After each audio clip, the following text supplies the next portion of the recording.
Today we have the 2018 Volkswagen Tiguan. This vehicle has done just under 20,000 miles. It has a manual transmission and a diesel fuel type.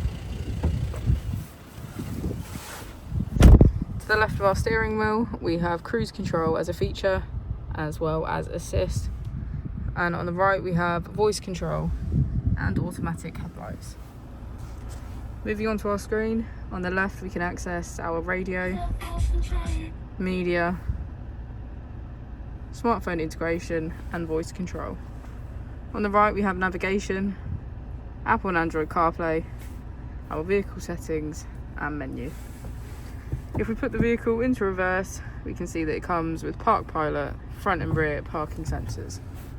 Just below is our dual zone climate control. And as we go into the back of the vehicle, we can see that it has a full cloth black and grey interior.